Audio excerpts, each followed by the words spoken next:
This is Richa Singh Rajput. Welcome to learning home classes. आज हम पढ़ने वाले हैं क्लास 6 NCERT जियोग्राफी चैप्टर 5। ठीक है, चैप्टर 5 में देखने वाले हैं। चैप्टर का नाम है पृथ्वी के प्रमुख परिमंडल। ठीक है, जैसा कि आप पहले अध्याय में पढ़ चुके हैं कि पृथ्वी एकमात्र ऐसा ग्रह है जहाँ जीवन है। ठीक है, मानव यहाँ जीवित रह सकता है क्योंकि जीवन के लिए आवश्यक तत्व जैसे कि भूमि, जल तथा हवा पृथ्वी पर मौजूद है, जिस वजह से यहाँ पे लाइफ पॉसिबल है। ठीक है, पृथ्वी की सतह ऐसी है जिसमें पर्यावरण के 3 महत्वपूर्ण घटक हैं। ठीक है, पृथ्वी का जो सरफेस है उसमें पर्यावरण के तीनों घटक मौजूद हैं। ठीक है, जो कि क्या होता है, आपस में मिलते हैं तथा एक दूसरे को प्रभावित करते हैं, जो एक दूसरे पे क्या होता है, इंटरडिपेंडेंट है। ठीक है, जो तीनों घटक हैं पृथ्वी की सतह पे। आगे हम देख रहे हैं पृथ्वी का ठोस भाग जिस पर हम रहते हैं उसे भूमंडल यानी भूमंडल कहें या स्थल मंडल कहें, इंग्लिश में इसको लिथोस्फीयर कहते हैं। पृथ्वी के 3 लेयर कौन कौन परिमंडल पर देखने को मिलेगा, ये है ना चैप्टर पर पृथ्वी के प्रमुख परिमंडल। तो पृथ्वी के प्रमुख परिमंडल कौन कौन से हैं, हमारा है स्थल मंडल, वायुमंडल, जलमंडल। इंग्लिश में लिथोस्फीयर, एटमॉस्फेयर और हाइड्रोस्फीयर।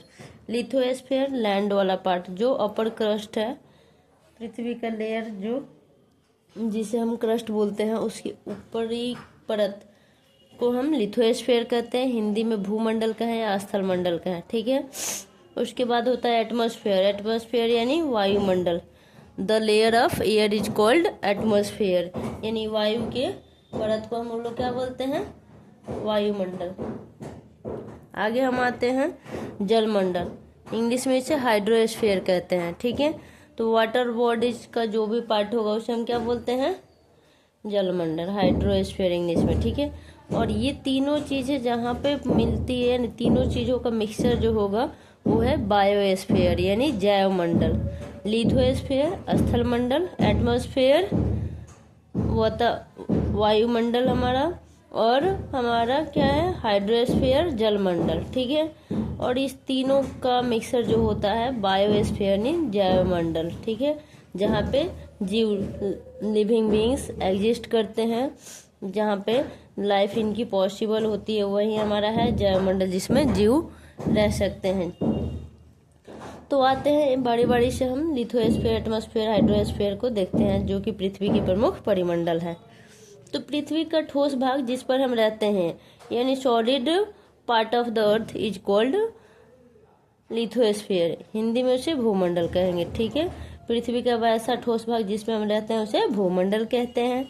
गैस की परतें जो पृथ्वी को चारों ओर से घेरती है उसे वायुमंडल कहा जाता है। ठीक है, यानी वायु की परत होती है जो वातावरण को जो कि क्या करती है, पृथ्वी को चारों ओर से घेरती है, उसे हम वायुमंडल कहते हैं। ठीक है, इंग्लिश में एटमॉस्फेयर। जहाँ ऑक्सीजन, नाइट्रोजन, कार्बन डाइऑक्साइड तथा दूसरी गैसें पाई जाती है। हमारे वायुमंडल में कौन कौन सी गैस है, ऑक्सीजन, नाइट्रोजन, कार्बन डाइऑक्साइड तथा दूसरी गैसें पाई जाती हैं। आगे बढ़ते हैं। पृथ्वी के बहुत बड़े भाग पर जल पाया जाता है जिसे जलमंडल कहा जाता है, इंग्लिश में हाइड्रोस्फीयर। ठीक है, जलमंडल में जल की सभी अवस्थाएं जैसे बर्फ, जल एवं जलवाष्प सम्मिलित है, यानी वाटर की तीनों स्टेट पाई जाती हैं। कौन कौन सा, सॉलिड, लिक्विड और गैसियस फॉर्म में। तो बर्फ सॉलिड रूप है इसका यानी ठोस भाग है वाटर का। जल का ठोस रूप बर्फ होता है। जल का जो द्रव्य रूप में होता है वो हमारा क्या होता है, वाटर का जो जल वाला लिक्विड वाला पार्ट है वो हमारा जल हो गया, वाटर हो गया। और जल वाष्प जो है वो गैसियस पार्ट होता है। तो सॉलिड, लिक्विड, गैस, ये तीनों फॉर्म में हमारा जल पाया जाता है, यानी तीनों स्टेट में पाया जाता है। कौन कौन, सॉलिड, लिक्विड, गैस। सॉलिड में आइस है, लिक्विड में हमारा जल है, और जल वाष्प यानी ये गैसियस फॉर्म में है, गैस फॉर्म में है। ठीक है, यानी जलमंडल में जो जल की अवस्थाएं होती है 3 होती है, सॉलिड, लिक्विड, गैस। यहाँ तक आई होप समझ आया होगा। आगे बढ़ते हैं वीडियो में। अब आते हैं जीवमंडल जिसको हम बायोस्फीयर बोलते हैं, यानी जैवमंडल या जीवमंडल। जीवमंडल एक सीमित क्षेत्र है जहाँ स्थल, जल एवं हवा एक साथ मिलते हैं। लिथोस्फीयर, एटमॉस्फेयर और हाइड्रोस्फीयर तीनों एक साथ मिलेंगे, उसके सम्मिलित रूप को हम बायोस्फीयर यानी जैवमंडल या जीवमंडल कहते हैं। ठीक है, आई होप यहाँ तक समझ में आया होगा। आगे बढ़ते हैं वीडियो में। साइड में देख लेते हैं शब्दों की उत्पत्ति। ग्रीक भाषा में लिथास का अर्थ है पत्थर, एटमास का अर्थ है वाष्प, ह्यूडर का अर्थ है जल। ठीक है, लिथास यानी लिथोस्फीयर, तो ये हमारा ठोस भाग। ठीक है, एटमास यानी वाष्प, यानी वाष्प किस में रहता है? हमारे वायुमंडल में। ह्यूडर यानी हाइड्रोस्फीयर, मतलब जल वाला पोर्शन। बायोस का अर्थ है जीवन, बायोस्फीयर यानी बायोस। लिथास, लिथोस्फीयर ग्रीक भाषा से लिथोस्फीयर लिथास से लिया गया है। एटमॉस्फेयर, एटमास ग्रीक भाषा से लिया गया है। ह्यूडर से हमारा क्या लिया गया? हाइड्रोस्फीयर। ह्यूडर क्या है? लैटिन ग्रीक का शब्द है। ठीक है, बायोस भी ग्रीक का शब्द है। बायोस का मतलब है जीवन। अब बायोस से क्या है हमारा? बायोस्फीयर। क्या आप इनसे और अधिक शब्द बना सकते हैं? ठीक है, ये हमारा लिथास, एटमास, ह्यूडर, बायोस, ये चारों ग्रीक शब्द हैं। ठीक है, और इसे हमारा लिथास से लिथोस्फीयर, एटमास से एटमॉस्फेयर, ह्यूडर से हाइड्रोस्फीयर, बायोस से बायोस्फीयर बना है। पहला क्या है हमारा? भूमंडल। भूमंडल को थोड़ा डिटेल में देखते हैं। पृथ्वी के ठोस भाग को भूमंडल कहा जाता है। ठीक है, solid part of earth is called भूमंडल, या इंग्लिश में उसे लिथोस्फीयर बोलेंगे। यह भूपट्टी की चट्टानों तथा मिट्टी की पतली परतों का बना होता है। तो क्या है हमारा? पृथ्वी के ठोस भाग को भूमंडल कहा जाता है। यह भूपट्टी की चट्टानों तथा मिट्टी की पतली परतों का बना होता है हमारा भूमंडल, जिससे जीवों के लिए पोषक तत्व पाए जाते हैं। किस में पाए जाते हैं? हमारे कहाँ पे? भूमंडल पे। पृथ्वी की सतह को दो मुख्य भागों में बांटा जाता है। ठीक है, बड़े स्थलीय भूभागों का यानी हमारा भूमंडल यानी लिथोस्फीयर। लिथोस्फीयर को दो भागों में बांटा गया है। पहला है महाद्वीपों के नाम से जिसको जाना जाता है। दूसरा हमारा है जैसे स्थल वाला भाग होगा, भूभाग होगा, उसको महाद्वीप यानी इंग्लिश में कॉन्टिनेंट, महाद्वीप या महादेश, और इंग्लिश में कॉन्टिनेंट। ठीक है, यानी लैंड वाला जो पार्ट होगा, ठीक है, वो महादेश कहलाया।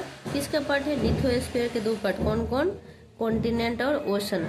कॉन्टिनेंट यानी महाद्वीप और ओशन मतलब महासागर। तो लैंड वाला पार्ट हमारा महाद्वीप है, जबकि वाटर बॉडीज वाला पार्ट वाटर वाला पार्ट क्या है हमारा? जिसमें बहुत बड़ा जो वाटर का पार्ट है यानी महासागरीय बेसिन के नाम से उसे जानते हैं। ठीक है, विश्व के सभी महासागर आपस में एक दूसरे से जुड़े हुए हैं। ठीक है, अब हम यहाँ पे डिस्कस कर लेते हैं कि विश्व में कितने टोटल महासागर है? 5 है। इंग्लिश में महासागर को ओशन बोलते हैं। ठीक है, OCEAN, ओशन मीन्स महासागर। तो there are 5 ocean in the world. 5 ocean है यानी 5 महासागर है। कौन कौन?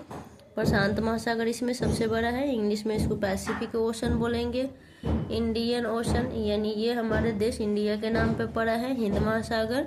ठीक है, एक हमारा कंट्री है, मतलब महासागर में एक ऐसा महासागर जो हमारे कंट्री के नाम पे है, हिंद महासागर। ठीक है, उसके बाद है हमारा आर्कटिक महासागर, अटलांटिक महासागर, और लास्ट क्या है? सदर्न यानी दक्षिणी महासागर। 5 महासागर है।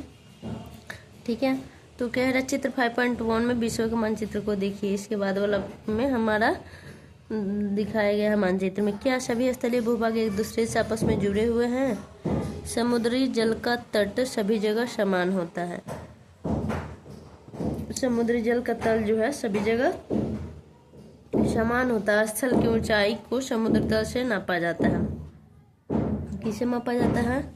मीन सी लेवल से मापा जाता है, MSL। ठीक है, MEN mean, ACAC, LEVEL mean sea level से स्थल की ऊंचाई को मापा जाता है। जैसे हम ट्रेन जो स्टेशन होता है, स्टेशन पे दिखाया जाता है कि समुद्र तल से इतने किलोमीटर की ऊंचाई, यानी वो जो उसकी रेलवे स्टेशन की ऊंचाई मापी गई वो कहाँ से मापी गई है? स्थल की ऊंचाई जो मापी गई है समुद्र तल से मापा गया है। ठीक है, उसको समुद्र तल बोले या सागर तल बोले या महासागर तल भी बोल सकते हैं। ठीक है, इंग्लिश में मीन सी लेवल। ठीक है, जिसे शून्य माना जाता है। स्थल की ऊंचाई को किसे मापा जाता है? समुद्र तल से मापा जाता है। समुद्र तल को क्या मान लिया जाता है? 0 मान लिया जाता है। 0 मान के उसके ऊपर वाला हम लैंड के एरिया पार्ट को माप सकते हैं, स्थल की ऊंचाई को माप सकते हैं। आई होप ये पहला पेज समझ में आया होगा एनसीईआरटी का। ठीक, आगे बढ़ते हैं। उसका सेकेंड पेज में मैप दिया है। अभी बोला था मैप देखने के लिए। मैप में हमारा क्या है? ये अटलांटिक है। अटलांटिक क्या है? महासागर है। ठीक है, यहाँ महासागर लिखा है। बड़े जलाशय वाले यानी बड़े बहुत दूर तक में जो विस्तृत क्षेत्र है जल का, वो हमारा महासागर है इंग्लिश में, जिसे ओशन बोलते हैं। और जो लैंड वाला पार्ट है उसे हम कॉन्टिनेंट बोलते हैं। हिंदी में कॉन्टिनेंट का हिंदी महाद्वीप या महासागर होता है। तो महासागर कौन कौन से हैं? एशिया, यूरोप, उत्तर अमेरिका, दक्षिण अमेरिका और क्या हमारा अंटार्कटिका, ऑस्ट्रेलिया, कितने हुए? और अफ्रीका। 1 2 3 4 5 6 और ये अफ्रीका 7। ठीक है, सातों हमारा कॉन्टिनेंट यानी महाद्वीप और महासागर जिसे बोला जाता है। महाद्वीप या महादेश। तो 7 महादेश हो गया। अब आते हैं महासागर। जो बड़े जलाशय वाले भाग हैं यानी बहुत बड़े दूर क्षेत्र में जो पानी जहाँ घिरा हुआ है उसे हम महासागर बोलते हैं। इंग्लिश में ओशन बोलते हैं। तो ओशन 5 है। Atlantic ocean, Atlantic Arctic ocean 2 गया। प्रशांत का इंग्लिश होता है पैसिफिक। ठीक है, ये हमारा प्रशांत महासागर हो गया। ये हो गया अटलांटिक महासागर और ये रहा आर्कटिक महासागर 3 और हमारा हिंद महासागर 4। एक दक्षिणी महासागर है, ये रहा हमारा दक्षिणी महासागर। ठीक, तो ये 5 महासागर हो गए। 2 3 ये 4 और ये रहा हमारा हिंद महासागर। ठीक, प्रशांत महासागर यहाँ दिख रहा है, यहाँ दिख रहा है, ये मैप में दिख रहा है। जब इस दोनों को हम फोल्ड करेंगे, एक जगह करेंगे तो दोनों एक जगह दिखाई देगा, बट ये ओपन है जिस वजह से इसका एक पार्ट इधर और एक पार्ट इधर दिख रहा है। ठीक है, तो 5 महासागर हो गए। और पे क्या कह रहा था इधर? चित्र 5.1 में विश्व के मानचित्र को देखिए। क्या सभी स्थलीय भूभाग एक दूसरे से जुड़े हुए हैं? स्थलीय भाग यानी क्या? महाद्वीप की बात कर रहा है, महादेश का एक दूसरे से जुड़े हुए हैं, दिख रहा है इसका जुड़ा एक दूसरे से। स्थलीय भाग कह रहा है विश्व महाद्वीप एवं महासागर इस मानचित्र में दिखाया गया है। आगे बढ़ते हैं अगला नेक्स्ट पेज में। इसमें क्या दिया है? हमारा विश्व का सबसे ऊंचा शिखर माउंट एवरेस्ट समुद्र तल से 8,848 मीटर ऊंचा है। 8848 ठीक है मीटर ऊंचा है। कहाँ से? समुद्र तल से। जो माउंट एवरेस्ट है जिसकी ऊंचाई जो है, जिसको हम लोग पढ़ते हैं क्लास 9 के जियोग्राफी में भी फर्स्ट चैप्टर में है, ये जो है हमारे समुद्र तल से मीन सी लेवल से ही मापा गया है। और मीन सी लेवल को 0 माना जाता है। और उसके ऊपर जो स्थल की ऊंचाई मापा जाता है समुद्र तल से, स्थल की ऊंचाई मापा जाता है वो ये है। और वहाँ पे नीचे 0 होता है जहाँ से मापा जाता है, मेजर किया जाता है। विश्व का सबसे गहरा भाग प्रशांत महासागर का मेरियाना गढ़ है। अब पूछा जाता है सबसे डीपेस्ट भाग कौन सा है वर्ल्ड का, तो सबसे डीपेस्ट हमारा मेरियाना बीच है। ठीक है, जिसकी गहराई 11,022 मीटर है। ठीक है, मेरियाना गर्त की गहराई यानी गहरा है जो कि प्रशांत महासागर में है। ठीक है, विश्व का सबसे गहरा भाग क्या है? प्रशांत महासागर का मेरियाना गर्त। पूछा जाएगा मेरियाना गर्त किस महासागर में है, तो हमारा प्रशांत महासागर में है, जिसकी गहराई जो है, अब मैं पूछा मेरियाना गर्त की गहराई कितनी है? गहरा तो है लेकिन कितना गहरा है, तो 11,022 मीटर। 11,022 मीटर मेरियाना गर्त जो कि प्रशांत महासागर का सबसे गहरा भाग है, इसकी ऊंचाई है। आगे दिया है, क्या आपने अब कभी कल्पना की है कि समुद्र की गहराई पृथ्वी के सबसे ऊंचे भाग से इतनी अधिक भी हो सकती है? समुद्र की जो गहराई है पृथ्वी के सबसे ऊंचे भाग से इतनी अधिक हो सकती है, यानी समुद्र का ये हमारा क्या बोलते हैं पृथ्वी के सबसे ऊंचा भाग। मान लो पृथ्वी के ऊपर बहुत सारे, जैसे माउंट एवरेस्ट ऊंचा हो गया, ठीक है, जो कि हमारे पृथ्वी पर है, और ये समुद्र के अंदर है हमारा क्या? मेरियाना गर्त। तो ये समुद्र के अंदर का जो भाग है जिसकी जो गहराई 11,022 मीटर जो है 8,848 मीटर से ज़्यादा हो रहा है। ठीक है, यानी हमारा ये अर्थ रहा। इसके ऊपर हमारा, इसके ऊपर देखेंगे तो हमारा माउंटेन बना हुआ है। कौन सा? एवरेस्ट है हमारा विश्व का सबसे ऊंचा। अगर ऊंचाई देखा जाए, पृथ्वी से ऊंचाई पे देखा जाए तो माउंट एवरेस्ट है, जिसकी ऊंचाई मात्र 8,848 मीटर है। जबकि अगर हम समुद्र अंदर देखें, गहराई की बात करें तो हमारा मेरियाना गर्त है, जो कि 11,022 मीटर है। इससे काफ़ी ज़्यादा है। किससे? माउंट एवरेस्ट से भी। माउंट एवरेस्ट की ऊंचाई से ज़्यादा गहराई हमको किस में देखने को मिलता है? मेरियाना गर्त के, जो कि प्रशांत महासागर का भाग है। ठीक है। और ये समुद्र की गहराई इतनी ज़्यादा है जो कि पृथ्वी के सबसे ऊंचे भाग से भी ज़्यादा है। ठीक है। आते हैं यहाँ पे महाद्वीप। महाद्वीप यानी इंग्लिश में इसको कॉन्टिनेंट बोलते हैं, और महाद्वीप को और क्या बोलते हैं? महादेश। ठीक है। अब थोड़ा इसके बारे में जानते हैं, महादेश के बारे में। पृथ्वी पर 7 प्रमुख महाद्वीप हैं। ठीक है। कितने महादेश है? महाद्वीप या महादेश लिखा रहता है, तो कंफ्यूज नहीं होना है। इंग्लिश में इसको कॉन्टिनेंट बोलते हैं, CUNTINENT। ठीक है। ये विस्तृत जलराशि के द्वारा एक दूसरे से अलग है। ठीक है। ये सब एक ही जगह नहीं है, जैसे कि मैप में दिखाया गया। एशिया यहाँ, दक्षिण अमेरिका यहाँ, और उत्तर अमेरिका यहाँ, यूरोप यहाँ, अफ्रीका यहाँ, ऑस्ट्रेलिया यहाँ। ऑस्ट्रेलिया को महादेश कहना सही नहीं है, क्योंकि एशिया की कोई कैपिटल नहीं होती, यूरोप की कैपिटल नहीं होती है, राजधानी मतलब। और उत्तर अमेरिका की कोई राजधानी नहीं है, दक्षिण अमेरिका का नहीं है, अफ्रीका का नहीं है, अंटार्कटिका का नहीं है। ठीक है। तो हम ऑस्ट्रेलिया का तो कैपिटल है ना, राजधानी। ऑस्ट्रेलिया की क्या है? कैनबरा है। तो इस कॉन्टिनेंट में ये जो वो हमारा यहाँ इतना भूभाग में ओनली हमारा एक ऑस्ट्रेलिया ही सबसे बड़ा दिखाई दे पड़ता है, जिस वजह से इस कॉन्टिनेंट को हम यहाँ पे ज़्यादातर बुक में ऑस्ट्रेलिया के नाम से जाना जाता है। लेकिन अगर देखा जाए तो इसको ओशिनिया बोल सकते हैं। ठीक है। ऑस्ट्रेलिया और एशिया इस दोनों के यहाँ पास में है, तो इसको ओशिनिया महाद्वीप के नाम से जाना जा सकता है। ऑस्ट्रेलिया कहना उतना सही नहीं है, क्योंकि ऑस्ट्रेलिया एक कंट्री है। कंट्री का कॉन्टिनेंट होता है, जबकि कंट्री का कैपिटल होता है, जबकि कॉन्टिनेंट का कैपिटल नहीं होता है।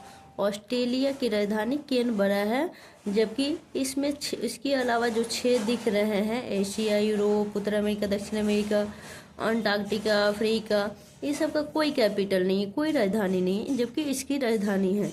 तो इस वजह से ये एक देश है, देश के नाम पे यहाँ पड़ा है। एग्जैक्ट में इसको ओशिनिया महाद्वीप के नाम से जाना जा सकता है। एशिया और ऑस्ट्रेलिया का हिस्सा है यहाँ से, जिस वजह से इसको हम क्या बोल सकते हैं? ओशिनिया बोल सकते हैं। ठीक है।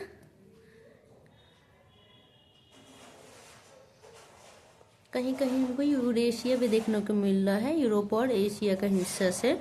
ठीक है। लेकिन यहाँ पे ज़्यादातर बुक में ऑस्ट्रेलिया के ही नाम से मेंशन किया रहता है। तो 7 महाद्वीप कौन कौन से हैं? एशिया, यूरोप, अफ्रीका, उत्तर अमेरिका, दक्षिण अमेरिका, ऑस्ट्रेलिया, अंटार्कटिका। चित्र 5.1 में विश्व के मानचित्र को देखिए तथा ध्यान दीजिए कि स्थल का बहुत बड़ा भाग उत्तरी गोलार्ध में पाया जाता है। कहाँ पाया जाता है? ये हमारा रहा दक्षिणी गोलार्ध, नीचे वाला हिस्सा, और ऊपर वाला क्या है? हमारा उत्तरी गोलार्ध है। तो कह रहा है कि स्थल का बहुत बड़ा भाग, एशिया तो सबसे बड़ा है। सबसे बड़ा महादेश पूछे कौन है, तो हमारा एशिया है। सबसे बड़ा महादेश या महाद्वीप या कॉन्टिनेंट तो हमारा एशिया। तो इसका सबसे ज़्यादा बड़ा भाग तो हमको किस गोलार्ध में देखने को मिल रहा है? उत्तरी गोलार्ध में, ऊपर वाला में। ठीक है।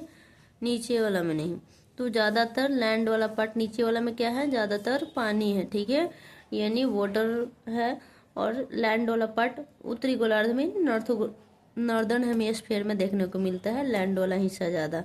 इधर साउथ वाला में वाटर।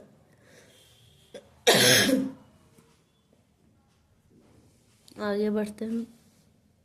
इसमें पहला जो महाद्वीप है, महादेश, जिसका नाम हमारा है एशिया। एशिया विश्व का सबसे बड़ा महाद्वीप है। यह पृथ्वी के कुल क्षेत्रफल के 1/3 भाग में फैला है। पृथ्वी का जितना क्षेत्रफल है ना, उसका 1/3 अकेले है। कितना है? 1/3 है। कौन? एशिया। यह महाद्वीप पूर्वी गोलार्ध में है। एशिया हमारा कहाँ है? यहाँ देखेंगे मैप में, कहाँ है? पूर्वी गोलार्ध में। ये हमारा ऐसे करते हैं, ऐसे करते हैं, तो ये तो हमारा ईस्ट हो जाता है। ये ईस्ट हो गया, ये वेस्ट हो गया, ये साउथ हो गया, ये नॉर्थ हो गया। तो ये तो उत्तरी गोलार्ध में हो तो दिख रहा है अपर वाला हिस्सा में है, तो उत्तरी गोलार्ध में, नीचे वाला दक्षिणी गोलार्ध। लेकिन इस तरह से अगर बांटे तो ये हमारा क्या हो गया, अगर ऐसे देखते हैं तो ठीक, तो ये हमारा पूरब हो गया ये वाला हिस्सा, और ये वाला हिस्सा पश्चिम हो गया। ठीक, अगर ऐसे इसको हम बांटते हैं तो ये वाला हिस्सा हमारा उत्तरी गोलार्ध हो गया, ऊपर वाला नॉर्थ और नीचे वाला साउथ, यानी ये दक्षिणी गोलार्ध है, ये उत्तरी गोलार्ध है।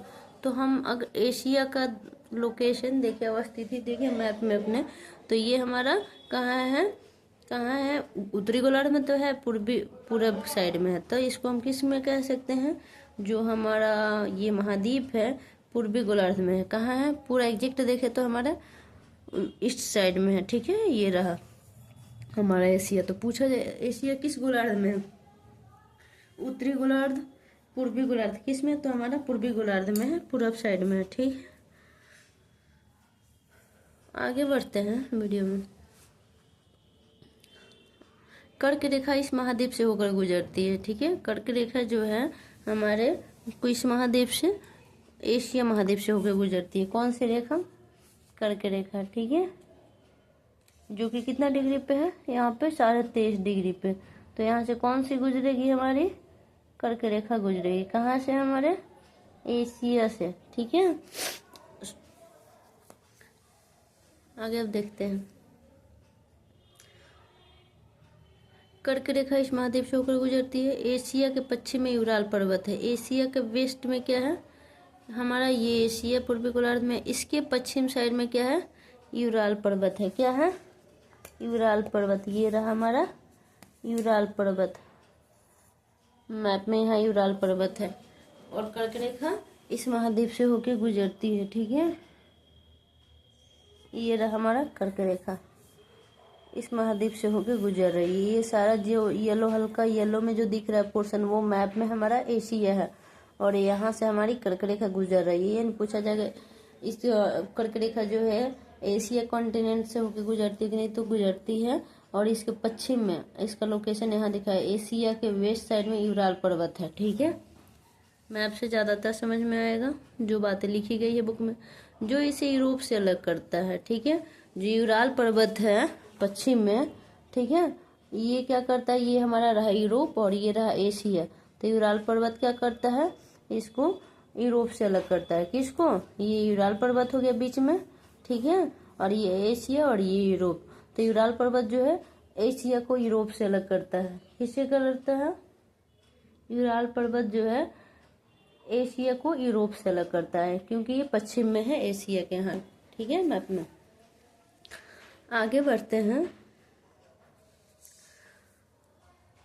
यूरोप एवं एशिया के संयुक्त भूभाग को यूरेशिया कहते हैं। अभी जस्ट मैंने मेंशन किया था यूरोप और एशिया, उसके संयुक्त, यूरोप का यू ले लिया जाए, यूर, ठीक है, और इसका एशिया, तो दोनों को कंबाइन करेंगे तो यूरेशिया बनेगा। ठीक है, यूरोप प्लस एशिया यानी यूरोप और प्लस एशिया यानी यूरेशिया। ठीक है, दोनों के संयुक्त भाग को क्या बोलेंगे, यूरेशिया। ठीक है, जो भाग कंबाइन हुआ है उसी को यूरेशिया बोलेंगे, सबको नहीं। ठीक है, इसको तो ओशिनिया बोलेंगे, लेकिन जो एशिया और यूरोप, इसके पहले मैंने इसके बारे में सॉरी गलती से यहाँ डिस्कस कर दिया था। यहाँ एशिया यूरोप है, और इसके जो कंबाइन वाला पार्ट, ये तो यूराल पर्वत है, इस दोनों को एक दूसरे से अलग करता है। जो कंबाइन वाला पार्ट है, ठीक है, उसको हम यूरेशिया बोलते हैं। ठीक, अब चलते हैं। दूसरा कॉन्टिनेंट है एशिया के बाद हमारा, सबसे बड़ा तो एशिया है। दूसरे नंबर पे हम देखते हैं यूरोप। यूरोप एशिया से बहुत छोटा है। ठीक, यह महाद्वीप एशिया के पश्चिम में स्थित है। हमने यहाँ मैप में देखा एशिया के जस्ट वेस्ट साइड में, ये तो हमारा एशिया कॉन्टिनेंट हो गया। ये वाला जो होता है डायरेक्शन में अगर देखें तो ये क्या होता है, हमारा वेस्ट होता है। ये हमारा ईस्ट हो गया, वेस्ट, साउथ, और ये रहा नॉर्थ। तो ये एशिया है, इसके नॉर्थ में हमारा क्या है, एशिया के नॉर्थ वेस्ट में हमारा यूरोप है, और एशिया से छोटा है। आर्कटिक वृत्त इससे होकर गुजरता है, उसे कर्क रेखा गुजरता है। आर्कटिक वृत्त इससे होकर गुजरता है, किससे, यूरोप महादेश से। ठीक है, यह 3 तरफ से जल से घिरा है। कौन, यूरोप जो है तीनों तरफ से जल से घिरा हुआ है। विश्व के मानचित्र को देखिए और एवं इसकी स्थिति का पता लगे। चला जाए, देखा जाए आर्कटिक वृत्त इससे ऊपर गुजर रहा है कि नहीं। ये हमारा रहा यूरोप, और आर्कटिक वृत्त इससे होकर गुजरता है। मैप में हमारा आर्कटिक वृत्त कहाँ है? आर्कटिक वृत्त कहाँ होता है? ये रहा हमारा आर्कटिक महासागर है, और यहाँ पे हमारा आर्कटिक वृत्त बनेगा जो कि किससे होकर गुजरता है? हमारे यूरोप से, ठीक है। और दूसरा क्या था कि यह 3 तरफ से जल से घिरा हुआ है। इधर महासागर है, और इधर भी महासागर है, और इधर भी महासागर है, ठीक है। तो हमारा विषुवत वृत्त है यहाँ पे, ये मकर रेखा है, ये कर्क रेखा है, और यहाँ पे होता है अंटार्कटिका वृत्त, और ये रहा हमारा यहाँ पे बनता है आर्कटिक वृत्त। तो यूरोप जो है किससे गुजरता है? आर्कटिक वृत्त से होकर गुजरता है, और यूरोप जो है 3 तरफ से पानी से घिरा हुआ है, ठीक है, यानी महासागर है। इधर आर्कटिक महासागर है, इधर हिंद महासागर देखने को मिल रहा है, ठीक है। हिमालय का पर्वत इधर है एशिया में, और इधर हमारा क्या है? सॉरी, यहाँ भूमध्य सागर है, आर्कटिक महासागर है, ठीक है। और हमारा क्या है आगे कह रहे हैं, 3rd नंबर जो है हमारा अफ्रीका है। अफ्रीका जो है एशिया के बाद विश्व का दूसरा नंबर पे कौन आता है? अगर बड़ा में देखा तो सबसे बड़ा एशिया हो गया, ठीक है। और यहाँ इसको मैप में ही देख के पता है कि एशिया इतना दूर में फैला हुआ है, ये सारा एशिया का पार्ट है, ठीक। और इसके बाद हम देखेंगे किसको? अफ्रीका को। अफ्रीका जो है एशिया से थोड़ा छोटा है। यूरोप जो है हल्का पिंक कलर में, पर्पल कलर में दिख रहा है, ये छोटा है, ठीक है। तो एशिया साइज में सबसे बड़ा है। 2 नंबर पे हमारा आ गया अफ्रीका, 1 नंबर पे हमारा एशिया, ठीक है। तो अफ्रीका एशिया के बाद विश्व का दूसरा सबसे बड़ा महाद्वीप है। विषुवत वृत्त या 0 डिग्री अक्षांश इस महाद्वीप के लगभग मध्य भाग से होकर गुजरती है। विषुवत वृत्त कहाँ है हमारा?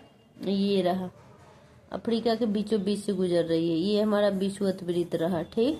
और इसके बीचों बीच से गुजर रही है क्या? हमारा विषुवत वृत्त। और यहाँ पे 0 डिग्री अक्षांश दिख रहा है, अब लिखा था ना विषुवत वृत्त या 0 डिग्री अक्षांश इस महाद्वीप के लगभग मध्य से होकर गुजरती है। तो ये हमारा अफ्रीका महाद्वीप हो गया। यहाँ से यहाँ ये वाला पोर्शन जो है हल्का ग्रीन में दिखाया गया, ये अफ्रीका है, और इसके बीचों बीच से हमारा विषुवत वृत्त गुजरा है, बीचों बीच से, या इसको कहते हैं 0 डिग्री अक्षांश से इसके बीचों बीच से गुजरती है, किससे? अफ्रीका महाद्वीप के। और ये साइज में एशिया के बाद दूसरा नंबर पे है हमारा अफ्रीका। आगे देखते हैं अफ्रीका के बारे में।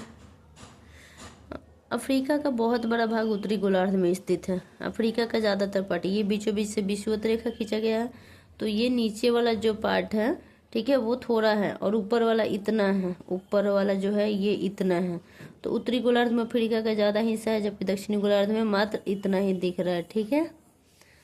दक्षिणी गोलार्ध में अफ्रीका का यही हिस्सा दिख रहा है, और ऊपर में ज़्यादा दिख रहा है, यानी उत्तरी गोलार्ध में इसका ज़्यादा हिस्सा है, जबकि दक्षिणी गोलार्ध में, और ये रहा बीच में विषुवत वृत्त, ठीक।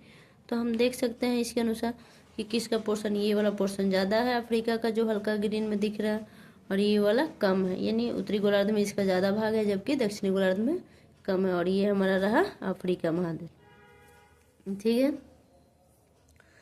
चित्र 5.1 को देखिए, हमने देखा, आप पाएंगे कि यही एक ऐसा महाद्वीप है जिससे होकर कर्क रेखा, विषुवत रेखा या विषुवत वृत्त तथा मकर तीनों रेखाएं गुजरती है। अब पूछा जाएगा कौन ऐसा महादेश है जिससे तीनों रेखा गुजरती है, ठीक है। तो हमारा अफ्रीका हो जाएगा। आंसर में क्या होगा? अफ्रीका। क्या लिखा है यहाँ पे देखेंगे, अफ्रीका बहुत बड़ा भाग उत्तरी गोलार्ध में, ये हमने देख लिया है। यह एक ऐसा महाद्वीप है जिससे होकर कर्क, विषुवत और मकर तीनों रेखाएं गुजरती हैं। तो हम मैप में देख लेते हैं, विषुवत भी तो गुजर ही रहा है, और यहाँ अफ्रीका का पोर्शन, तो यहाँ ये सब अफ्रीका ही है, ठीक है। तो कर्क रेखा भी इससे गुजर रही है, विषुवत वृत्त भी गुजर रही है, और मकर रेखा, तीनों ही गुजर रहा है। ये रहा हमारा कर्क रेखा, ये विषुवत वृत्त, और ये मकर, ठीक है। कौन कौन? मकर, और ये विषुवत वृत्त, और ये कर्क रेखा, और ये रहा हमारा अफ्रीका, ये वाला पोर्शन हल्का ग्रीन में जो है ये हमारा अफ्रीका है और इससे तीनों रेखा गुजरती है। कौन कौन? कर्क रेखा, विषुवत रेखा और मकर रेखा हमारे अफ्रीका से होके गुजरती है। तो कौन ऐसा महाद्वीप है या कॉन्टिनेंट है जिससे तीनों रेखाएं गुजरती है? तो हमारा आंसर हो जाएगा अफ्रीका। अफ्रीका साइज के अकॉर्डिंग एशिया के बाद दूसरे नंबर पे है। ठीक है, और इसके बीचों बीच से कौन गुजरता है? विषुवत वृत्त या 0 डिग्री अक्षांश इसके बीचों बीच से होके गुजरता है। और तीनों पूछे कि तीनों किससे गुजरता है? कर्क, विषुवत और मकर। ये रहा हमारा मकर, ये रहा विषुवत, ये रहा कर्क। ये तीनों दिख रहा है कि अफ्रीका से होके गुजर रहा है। ठीक है, आगे बढ़ते हैं। सहारा का रेगिस्तान विश्व का सबसे बड़ा गर्म रेगिस्तान है जो कि अफ्रीका में स्थित है। सहारा रेगिस्तान। अब हमको देखिएगा सहारा, ये है सहारा मरुस्थल। मरुस्थल को रेगिस्तान भी बोलते हैं। यहाँ रहा, किस में है? अफ्रीका महाद्वीप में है। सहारा का रेगिस्तान विश्व का सबसे बड़ा गर्म रेगिस्तान। विश्व का सबसे, एक फैक्ट है, जीके का क्वेश्चन है कि विश्व का सबसे बड़ा गर्म रेगिस्तान यानी मरुस्थल या इंग्लिश में डेजर्ट कौन सा है? तो हमारा सहारा है। और वो किस महाद्वीप में है? तो अफ्रीका में है। ये रहा सहारा मरुस्थल और ये सारा हमारा किसका स्थिति दिखाया गया? अफ्रीका को मैप में दिखाया। तो अफ्रीका में हमारा सहारा मरुस्थल जो कि विश्व का सबसे गर्म मरुस्थल है और बड़ा है। ठीक है, विश्व का सबसे बड़ा गर्म मरुस्थल सहारा है। ठीक है, जो कि अफ्रीका महाद्वीप में पड़ता है। आगे बढ़ते हैं। मैप के अकॉर्डिंग बहुत अच्छे से समझ में आएगा मैप देखकर। जो बातें इधर लिखी हुई है उसको एक बार मैप में देखें, बहुत अच्छे समझ में आएगी। आगे हैं,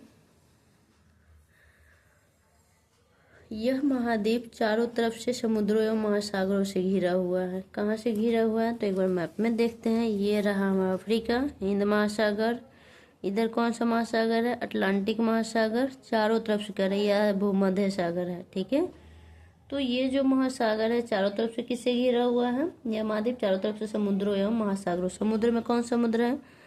ये हमारा भूमध्य सागर है, ये हिंद महासागर है, अटलांटिक महासागर है। इससे चारों तरफ से ये घिरा हुआ है। इस साइड अगर देखें तो दक्षिणी महासागर है, लेकिन ये काफी दूर, लेकिन इसके चारों तरफ जो दिख रहा है अटलांटिक महासागर, इधर हिंद महासागर, इधर ये भूमध्य सागर, तो ये इस चारों तरफ से घिरा हुआ है सागर और महासागरों से। आगे बढ़ते हैं वीडियो में। चित्र 5.1 में विश्व के मानचित्र को देखिए। आप देखेंगे कि विश्व की सबसे लंबी नदी नील नदी अफ्रीका से होकर गुजरती है। नील नदी कहाँ से गुजरती है? फिर हम आएंगे, ये रहा हमारा नील नदी।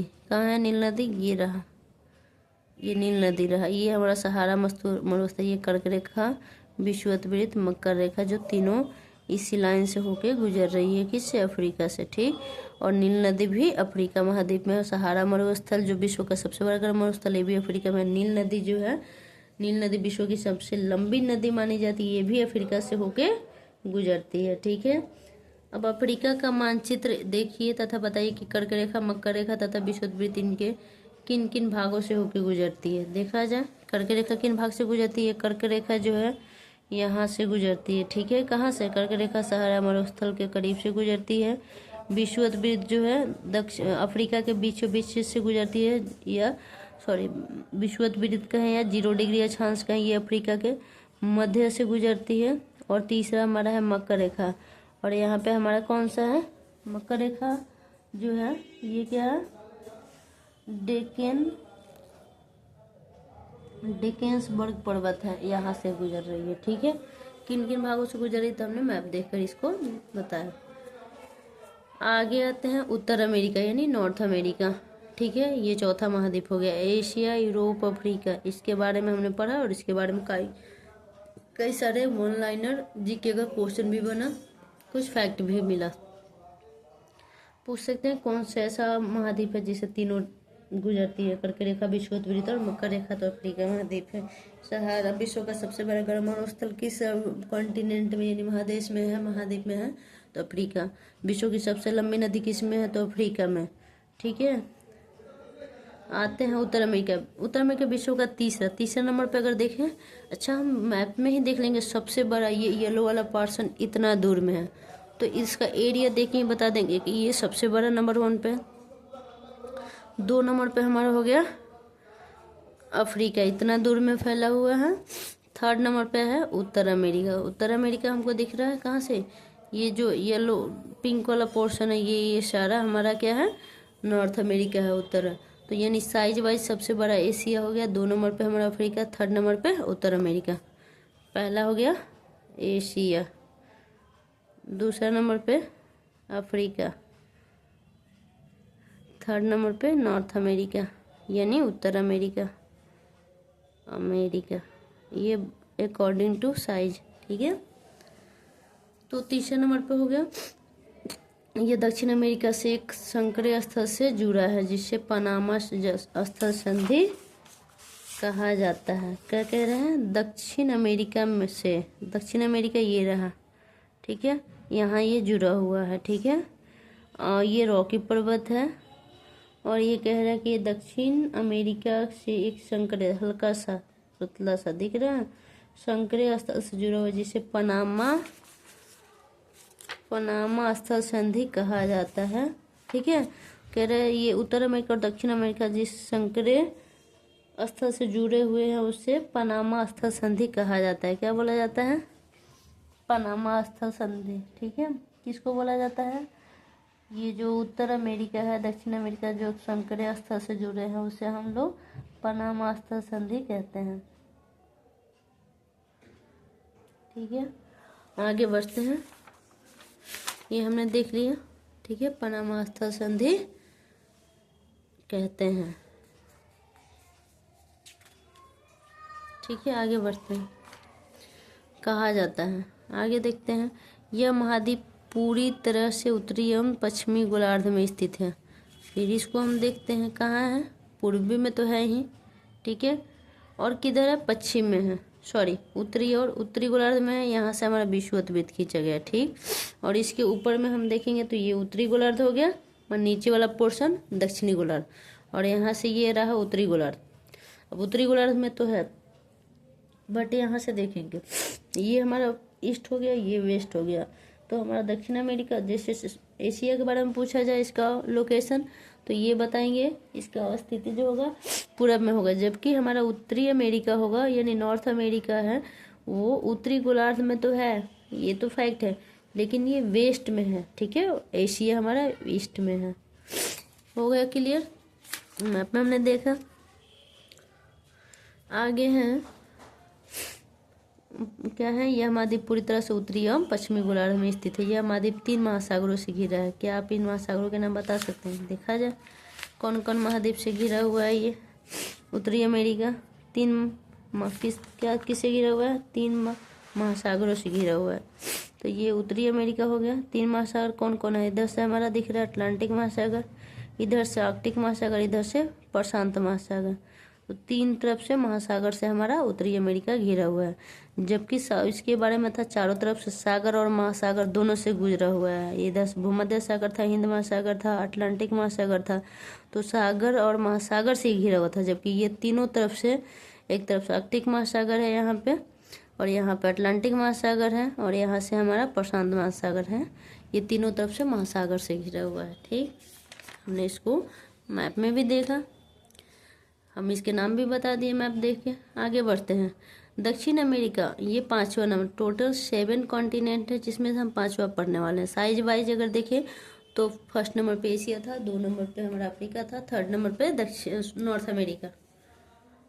अब टोटल नंबरिंग देखा जाए तो हम 5 नंबर पे देखते हैं किसको, दक्षिण अमेरिका का अधिकांश, दक्षिण अमेरिका यानी नॉर्थ अमेरिका का अधिकांश भाग दक्षिणी गोलार्ध में, दक्षिणा में है दक्षिणी अमेरिका यानी साउथ। तो इसका जो हिस्सा है गहरा दक्षिणी गोलार्ध में, यहाँ पे हमारा विषुववृत्त यानी 0 डिग्री अक्षांश यहाँ से खींचा गया है।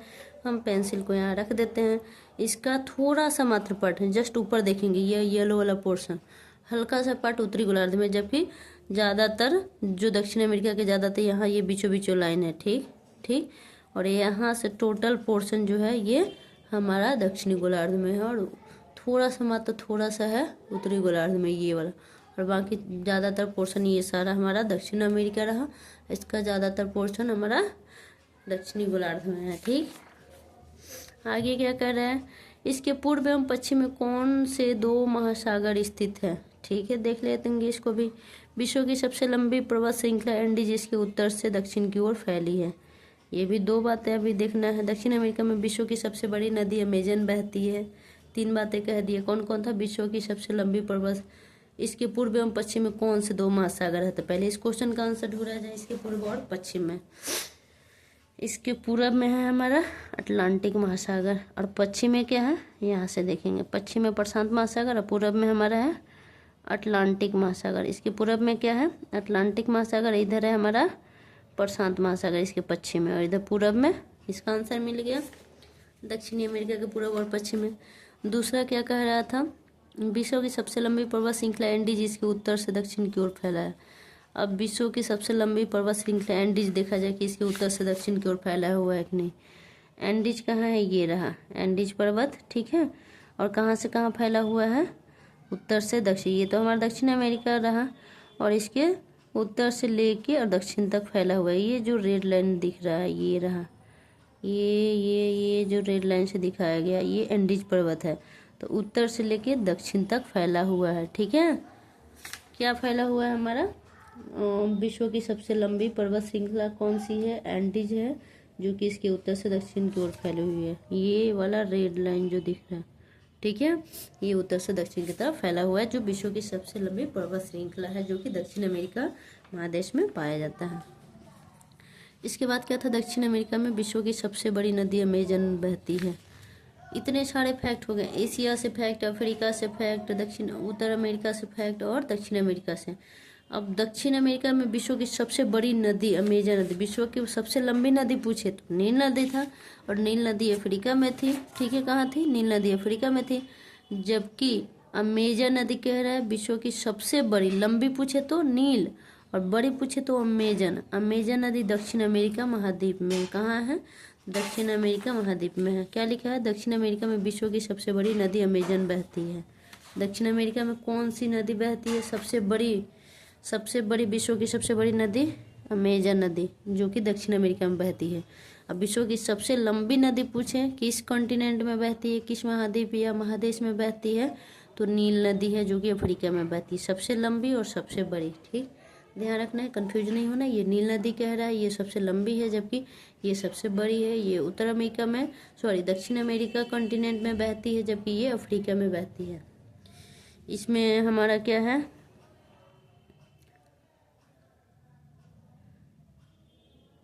सहारा मरुस्थल है, जो सबसे गर्म मरुस्थल है, जबकि यहाँ पे हमारा एंडीज पर्वत है, जो कि उत्तर से दक्षिण की तरफ फैला हुआ है। अमेजन नदी है, और इसका ज़्यादातर हिस्सा दक्षिणी गोलार्ध में है, ये हमने देखा।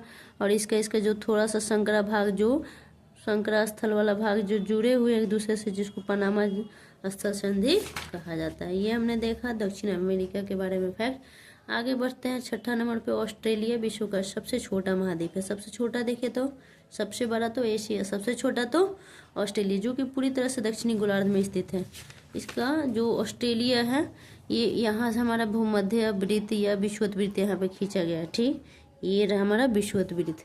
तो ऑस्ट्रेलिया का लोकेशन हम किधर देख रहे हैं? ऊपर तो है नहीं, ऊपर वाला हिस्सा में इसमें तो है नहीं। ये दो हिस्से हैं, ऊपर वाला उत्तरी गोलार्ध और नीचे वाला ये वाला दक्षिणी गोलार्ध है। ये रहा उत्तरी गोलार्ध। तो हमारा ऑस्ट्रेलिया कहाँ है? यहाँ है, यानी पूरी तरह से दक्षिणी गोलार्ध में ही है। इसका कोई उत्तरी गोलार्ध से कोई कनेक्शन नहीं है, ठीक। आते हैं आगे। यह चारों तरफ से महासागरों तथा समुद्रों से घिरा है। इसे द्वीपीय महाद्वीप कहते हैं। द्वीपीय यानी चारों तरफ से ये वाटर ही है, इसमें कोई देश नहीं दिखाई देगा। चारों तरफ क्या है हमारा? इसके चारों तरफ महासागर और समुद्र ही है, इसलिए इसे द्वीपीय महाद्वीप भी कहते हैं, ठीक है। हिंद महासागर, प्रशांत महासागर, ठीक है। इधर अंटार्कटिका रहा। तो ये चारों तरफ से हमारा जो है, इधर से दक्षिणी महासागर भी है। तो चारों तरफ से महासागर और सागरों से घिरा हुआ है, ठीक है, इसलिए इसे द्वीपीय महाद्वीप कहते हैं, और सबसे छोटा महाद्वीप है, ठीक है। और इसके बारे में अब देखते हैं अंटार्कटिका। और यहाँ पे ऑस्ट्रेलिया में ग्रेट सैंडी डेजर्ट है। कौन सा डेजर्ट है? ग्रेट सैंडी डेजर्ट ऑस्ट्रेलिया में है, और ग्रेट डिवाइडिंग रेंज भी ऑस्ट्रेलिया में है, ठीक है। ध्यान से देखेंगे मैप में तो इसके अंदर दिखाई देगा, ठीक। ये एक दो फैक्ट था। अब हम आते हैं 7 नंबर अंटार्कटिका के बारे में। अंटार्कटिका एक बहुत बड़ा महाद्वीप है जो कि दक्षिणी गोलार्ध में स्थित है। अंटार्कटिका एक बहुत बड़ा महाद्वीप है। देखते हैं अंटार्कटिका के बारे में। ये रहा हमारा अंटार्कटिका। ये भी क्या है, दक्षिणी गोलार्ध में है और बड़ा है, जो कि दक्षिणी गोलार्ध में। तो दक्षिण ध्रुव इस महाद्वीप के मध्य में स्थित है। ये हमारा दक्षिणी ध्रुव रहा, ठीक है। ये रहा हमारा दक्षिणी ध्रुव, ठीक है, ठीक है। अंटार्कटिका हमारा यहीं पे है। दक्षिण ध्रुव इस महाद्वीप के मध्य में स्थित है, ठीक है। इस महाद्वीप के मध्य में क्या है, दक्षिणी ध्रुव है। और क्या है, चूंकि यह दक्षिण ध्रुव क्षेत्र में स्थित है इसलिए यह हमेशा मोटी बर्फ की परतों से ढका रहता है। ये ध्रुवों के पास है, ध्रुवों के पास काफ़ी ठंडा होती है। इक्वेटर के पास अगर रहेगा तो काफ़ी गर्मी महसूस होगी, जबकि ध्रुवों पे या तो अंटार्कटिका हो या ये दक्षिण ध्रुव है, जबकि यहाँ पे उत्तरी ध्रुव। तो अगर यहाँ रहता है तो ये हमेशा बर्फ से ढका ही रहेगा, ठीक है। तो अंटार्कटिका हमारा ध्रुवों के मध्य में है, जिस वजह से ये क्या होता है, ये मोटी बर्फ की परतों से ढका रहता है। यहाँ किसी भी प्रकार का अस्थायी मानव निवास नहीं है, क्योंकि कोई परमानेंट मानव यहाँ रह ही नहीं सकता, बिकॉज यहाँ पूरा मोटे परत है आइस का, ठीक है। बहुत से देशों के शोध केंद्र यहाँ स्थित हैं, ठीक है। बहुत सारे देशों ने अपना अपना रिसर्च किया है, उसका रिसर्च सेंटर वहाँ पे है। कहाँ पे, हमारा अंटार्कटिका में। भारत के भी शोध संस्थान यहाँ हैं, इनके नाम है मैत्री, दक्षिणी गंगोत्री। भारत ने जो रिसर्च सेंटर वहाँ पे स्थापित किए हैं उसका नाम है मैत्री और दक्षिणी गंगोत्री। सब देशों ने अपने रिसर्च किए हैं, उसके बावजूद उन्होंने पाया कि यहाँ पे मानव के लिए कोई अस्थायी निवास नहीं है, क्योंकि पूरी तरह से मोटी बर्फ का परत से घिरा हुआ है और वो ध्रुवों के मध्य स्थित है, दक्षिण ध्रुवों के मध्य। यहाँ तक हमने किसको पढ़ा, स्थल मंडल के बारे में। स्थल मंडल के 7 पार्ट कौन कौन से थे, जो हमारा था महाद्वीप, ठीक है। अब थोड़ा बॉक्स में देखते हैं, बॉक्स में कुछ खास बातें हैं, कुछ जीके क्वेश्चन होगा। यहाँ पे आते हैं,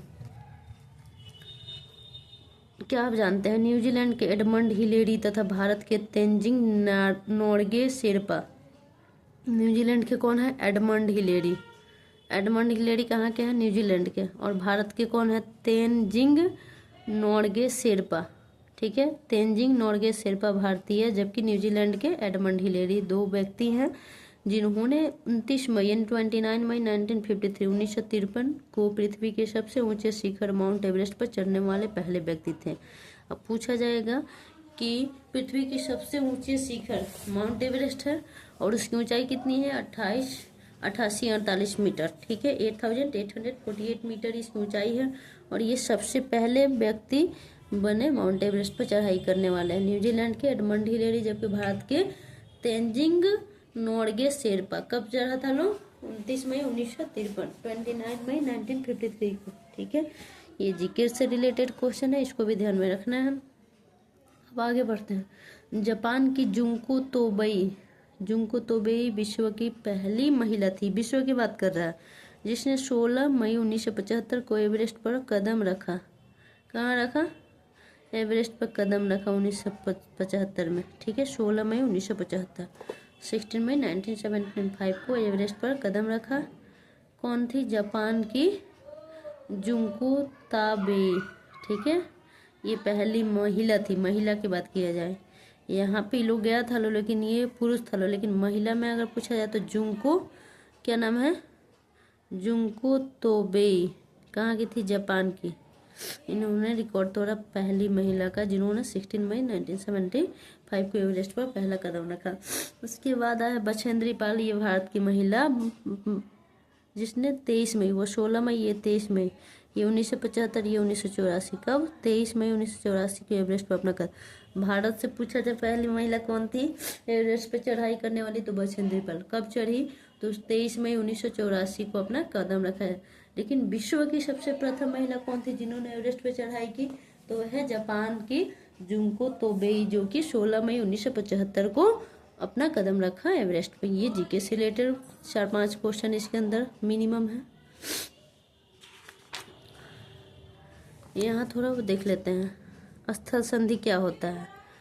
ठीक है। स्थल का एक संकरा भाग होता है जो दो बड़े स्थलीय भागों को एक दूसरे से जोड़ता है, उसको स्थल संधि। संधि मतलब जुड़ाव, स्थल यानी लैंड, तो स्थल को जोड़ने वाला स्थल संधि कहलाएगा।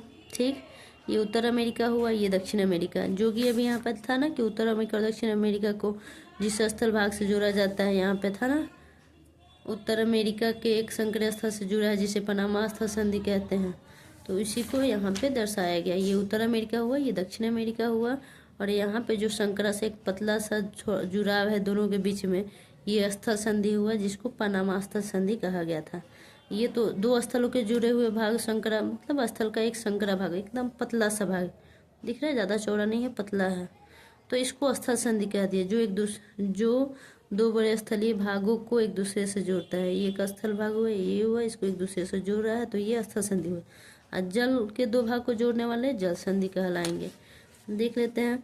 पानी का संकरा भाग होता है जो दो बड़ी जल राशि जैसे समुद्रों तथा महासागरों को एक दूसरे से जोड़ता है, उसे हम क्या बोलते हैं, जल संधि। ठीक, आगे क्या है, भारत एवं श्रीलंका के बीच स्थित जल संधि का नाम बताओ। ठीक है, ये हमारा श्रीलंका रहा, ये भारत रहा, यहाँ का पूछ रहा है, ये जुड़ा हुआ, इसका नाम बताना है। ठीक है,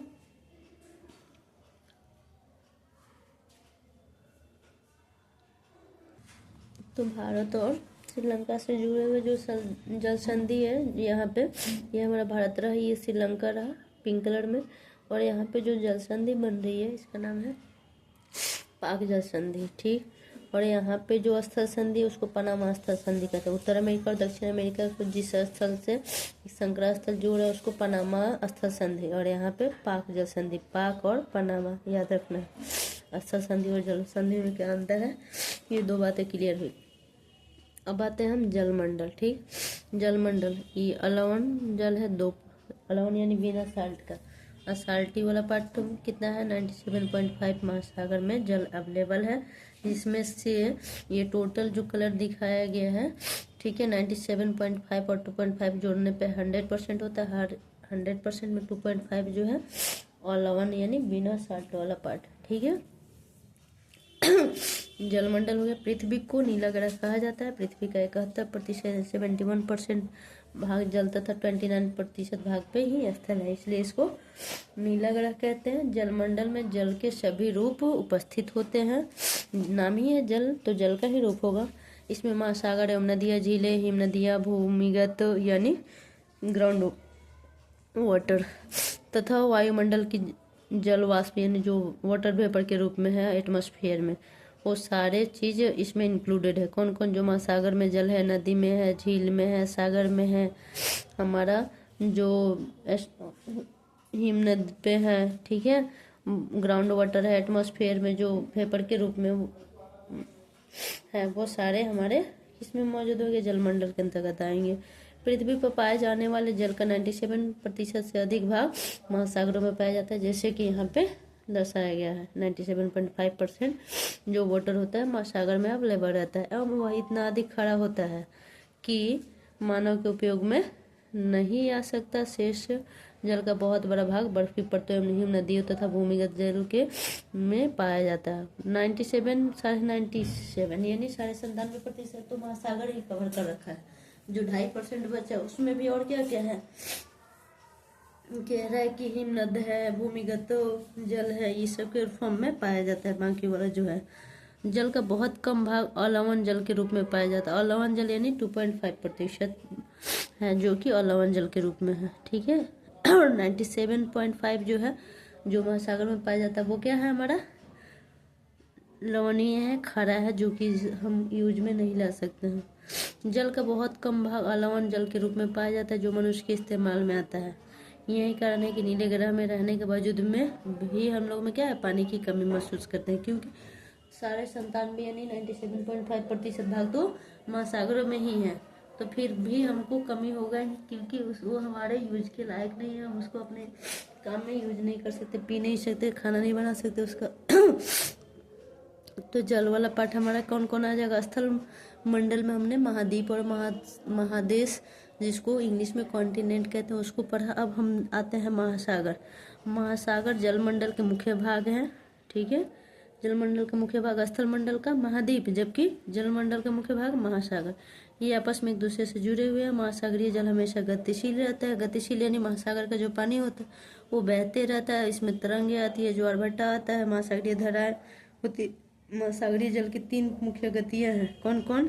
तरंगे, ज्वार भाटा और महासागरीय धारा। ये तीनों महासागरीय जल की मुख्य गतियां हैं। बड़े से छोटे आकार के आधार पर क्रमशः 5 महासागर है। प्रशांत सबसे बड़ा है, उसके बाद अटलांटिक महासागर है, साइज के अनुसार। तीसरे नंबर पे हिंद महासागर है, चौथा नंबर पे दक्षिणी है, 5वां पे हमारा आर्कटिक महासागर। ये 5 ओशन है, ठीक है।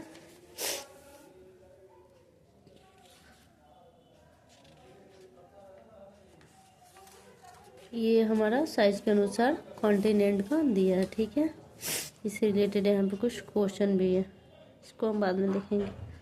सबसे कह रहे महाद्वीपों के तुलनात्मक आकार तो दिखाया गया। ये एशिया, उसके बाद 2 नंबर पर अमेरिका, अफ्रीका, 3 नंबर पर उत्तर अमेरिका, उसके बाद दक्षिण अमेरिका, उसके बाद हमारा है यूरोप, उसके बाद है ऑस्ट्रेलिया। हो गया। उसके बाद है दिए गए वर्गों को गिनिए और निम्नलिखित के उत्तर दीजिए। हमने इसके स्क्वायर को गिनना है, ठीक है। क कह रहा है सबसे बड़े महाद्वीप का नाम लिखिए। सबसे बड़ा महाद्वीप एशिया। ख कह रहा है कौन सा बड़ा है, यूरोप या ऑस्ट्रेलिया। यूरोप बड़ा है, ऑस्ट्रेलिया सबसे छोटा है, ठीक।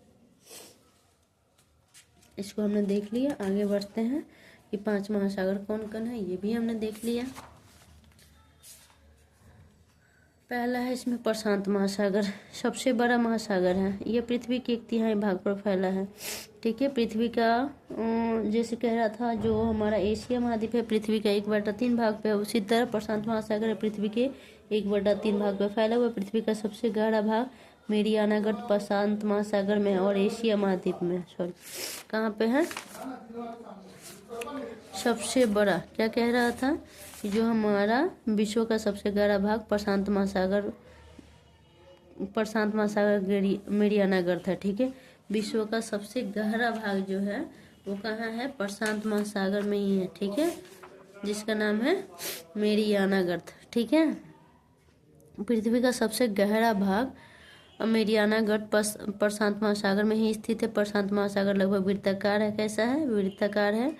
इतने सारे फैक्टर की सबसे बड़ा हुआ। दूसरा है कि 1/3 भाग पे फैला हुआ। 3rd नंबर इसकी पॉइंट है कि इसका सबसे गहरा भाग मेरियाना गर्त है। 4th नंबर है कि इसकी जो ये है वो वृत्ताकार है इसकी आकृति। उसके बाद है एशिया, ऑस्ट्रेलिया, उत्तर एवं दक्षिण अमेरिका इसके चारों ओर स्थित है, ठीक है।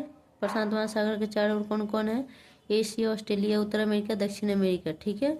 चित्र 5.1 को देखिए तो प्रशांत महासागर के चारों ओर इन महाद्वीपों को स्थिति का पता लगाइए। चला जाए मैप में देखा जाए कि कैसे इसके चारों तरफ 4 महादेश हैं, ठीक है। कौन से? प्रशांत महासागर के चारों तरफ 4 महादेश। ये प्रशांत महासागर हमारा कहाँ है? ये रहा, ये हमारा प्रशांत महासागर का हिस्सा है, ठीक। इसके चारों तरफ क्या है? एशिया, दक्षिण अमेरिका, उत्तर अमेरिका और क्या है हमारा? अफ्रीका। कौन कौन सा महाद्वीप था? कौन कौन सा महाद्वीप था चारों तरफ? Asia, Australia. एशिया तो है प्रशांत में, ऑस्ट्रेलिया है, एशिया है, 2 हो गया। और ये हमारा प्रशांत महासागर, यहाँ पे उत्तर अमेरिका है, ठीक है, और इधर से हमारा दक्षिण अमेरिका है। तो ये रहा हमारा 2 महाद्वीप।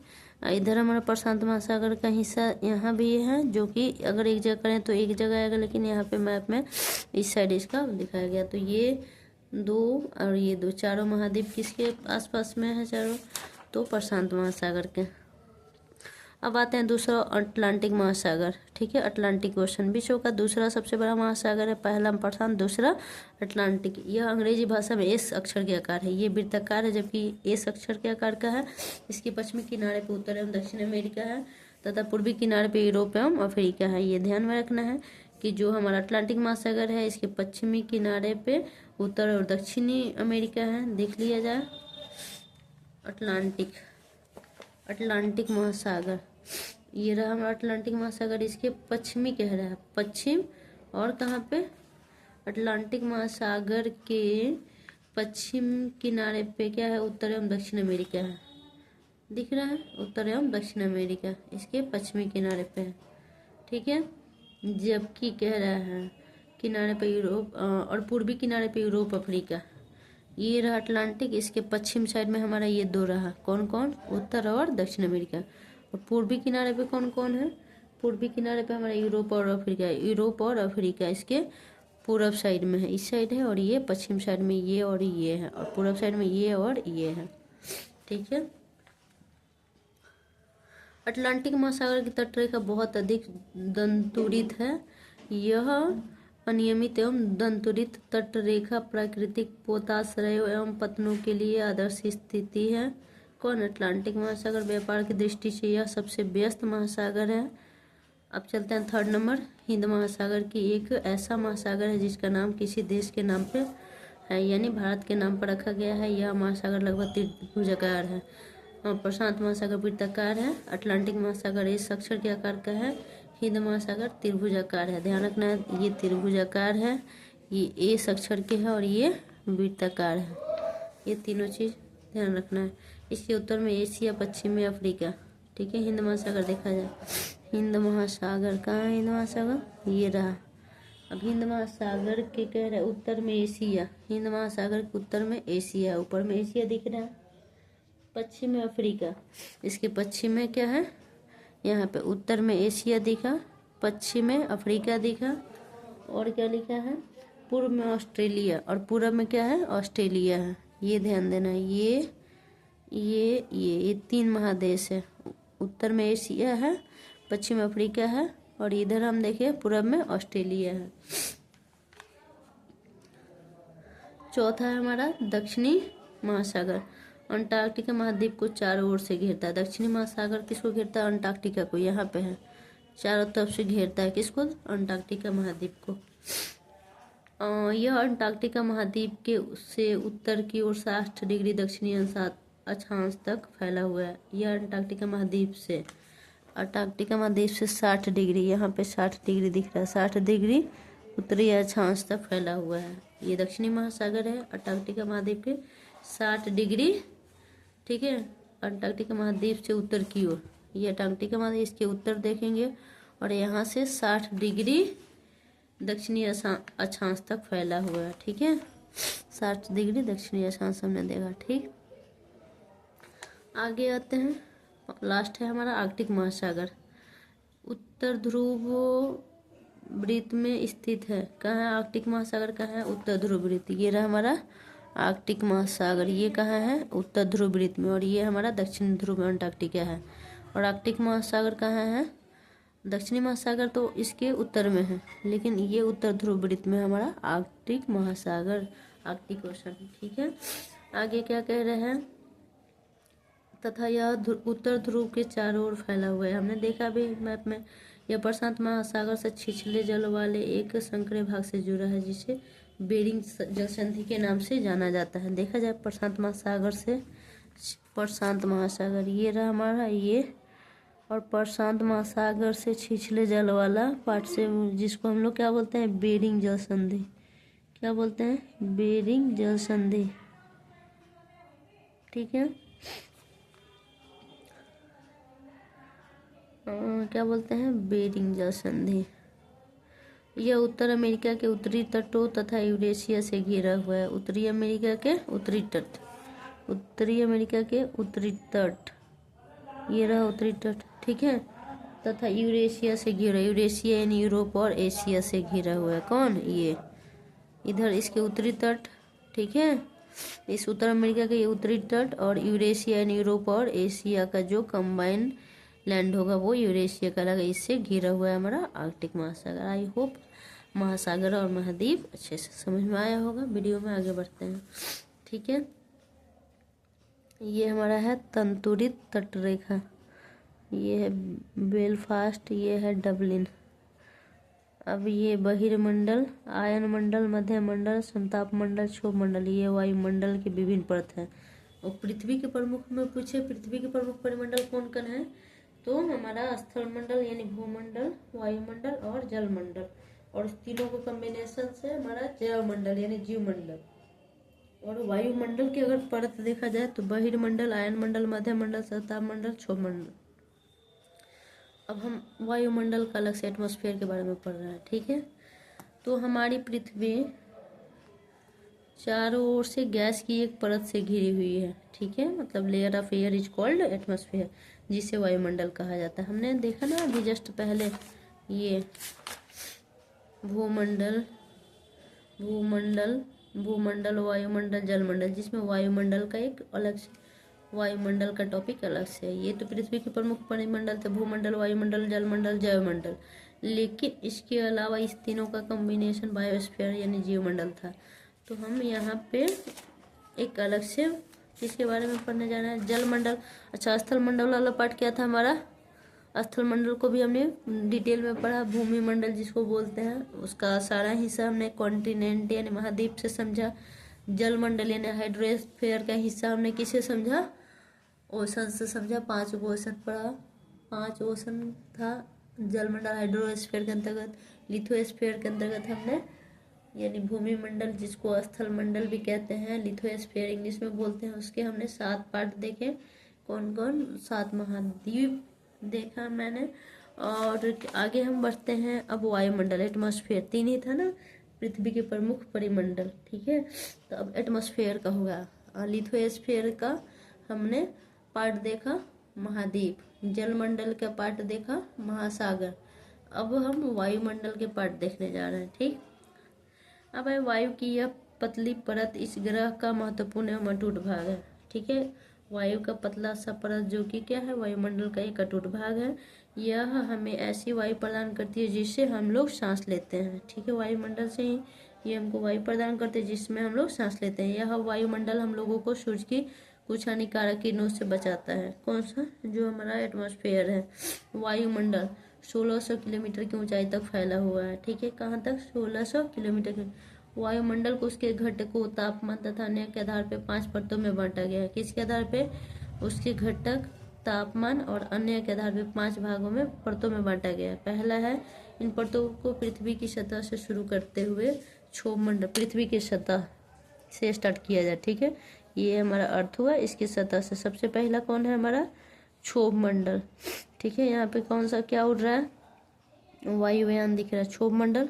उसके ऊपर जैसे बढ़ेंगे यहाँ से, ठीक है, ये पृथ्वी हो गई। इसके ऊपर देखेंगे तो हमारा है क्षोभ मंडल, इसके ऊपर समताप, उसके अंदर मध्य, उसके बाद आयन, बहिर यानी एकदम बाहर की तरफ, ठीक है। तो ये नीचे से पृथ्वी से ऊपर की तरफ जाएंगे क्रम वाइज, क्षोभ, समताप, मध्य, आयन और बहिर्मंडल, ठीक है। तो ये 5 हो गया। ये 5 वायुमंडल के परत थे। आगे बढ़ते हैं।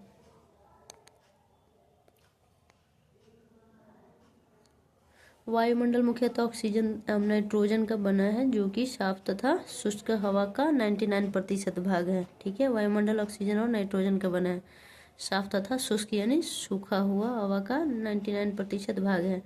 आयतन के अनुसार नाइट्रोजन 78%, ऑक्सीजन 21% तथा दूसरी गैसें जैसे कार्बन डाइऑक्साइड, ऑर्गन इत्यादि की मात्रा 1% है, ठीक है। किस में, हमारे एटमॉस्फेयर में। एटमॉस्फेयर में यानी हमारे जो वायुमंडल है उसमें नाइट्रोजन की प्रतिशत देखा जाए तो 78% है, ऑक्सीजन 21% है, जबकि ये सब मिलके दूसरी गैसें जैसे कि हमारा CO2 हो गया, ऑर्गन हो गया, ये सब धूलकण हो गया, वाष्प हो गया, ये सब मिलके लगभग 1% है, ठीक है। 78 + 21 + 1 हो गया 100%। ऑक्सीजन सांस लेने के लिए आवश्यक है जबकि नाइट्रोजन प्राणियों की वृद्धि के लिए आवश्यक है। कार्बन डाइऑक्साइड यद्यपि बहुत कम मात्रा में है लेकिन यह पृथ्वी के द्वारा छोड़ी गई ऊष्मा को अवशोषित करती है, ठीक है। पृथ्वी के द्वारा छोड़ी गई ऊष्मा को कौन अवशोषित करता है, CO2, जिससे पृथ्वी गर्म रहती है। यह पौधे की वृद्धि के लिए भी आवश्यक है। कौन, जीवों की वृद्धि के लिए, नाइट्रोजन प्राणियों की वृद्धि के लिए, ठीक है, और पौधों की वृद्धि के लिए कार्बन डाइऑक्साइड आवश्यक है, ठीक। ऊंचाई के साथ वायुमंडल के घनत्व में भिन्नता आती है। जैसे जैसे ऊंचाई ऊंचे पे जाएंगे तो जो वायुमंडल का घनत्व होता है वो क्या होता है, चेंज होते जाता है।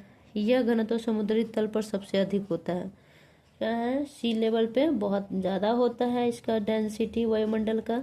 जैसे जैसे ऊपर जाएंगे क्या होता है, कम होते जाता है, तथा जैसे जैसे हम ऊपर की ओर जाते हैं यह तेजी के साथ घटता जाता है, ठीक, यानी उसकी डेंसिटी कम होते जाती है। जितना ऊंचा जाएंगे वायुमंडल की जो डेंसिटी होती है वो कम होते जाती है। आप जानते हैं कि पहाड़ों पर पर्वतारोहियों को हवा के घनत्व में कमी होने के कारण सांस लेने में कठिनाई होती है। अब ये नहीं कि वायुमंडल है तो ऊपर जाएंगे तो ज़्यादा हवा मिलेगा, ऐसा नहीं है। सी लेवल पे सबसे ज़्यादा होता है उसकी वायुमंडल की डेंसिटी, और जितना ऊपर हम जाएंगे उतना ही कम होते जाता है। ऊंचाई पर सांस लेने के लिए उन्हें अपने साथ ऑक्सीजन सिलेंडर लेकर जाना पड़ता है। जैसे जैसे हम यहाँ पर्वतारोही है ऊपर जाएगा तो जितना ऊपर जाएगा उसको सांस लेने में कठिनाई होगा, जिस वजह से उसको क्या लेके जाना पड़ता है, ऑक्सीजन सिलेंडर लेके जाना पड़ता है पर्वतारोहियों को। ऊपर की ओर आ जाते हैं, तापमान भी घटता है। क्या होता है, डेंसिटी किसकी कम होती है, हमारे एयर की जो डेंसिटी होती है एटमॉस्फेयर में, जैसे जैसे ऊपर जाएंगे कम होगा और तापमान भी घटेगा। वायुमंडल पृथ्वी पर दबाव डालता है, ठीक है। एटमॉस्फेयर वो क्या करता है, अर्थ पर प्रेशर डालता है।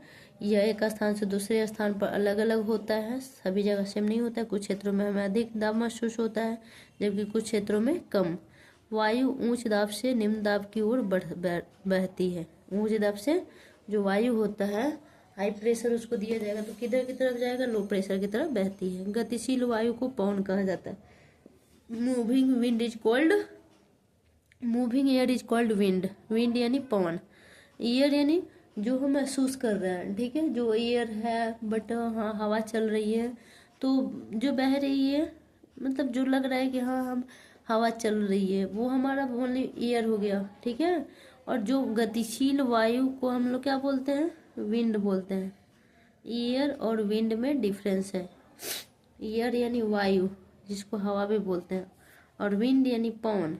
और गतिशील एयर को यानी जो हमारा क्या है,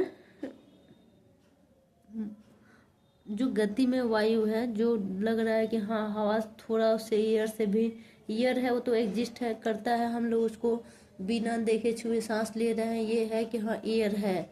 लेकिन वो गतिशील जब होगा तो उसी को हम पवन कहेंगे, ठीक है। अब आते हैं जीवमंडल, जो तीनों के कॉम्बिनेशन से था, लिथोस्फीयर, एटमॉस्फेयर और हाइड्रोस्फीयर, जिसमें हम जीवमंडल में लाइफ एग्जिस्ट कर सकता है। इसमें वो सारी सुविधाएं अवेलेबल होती है।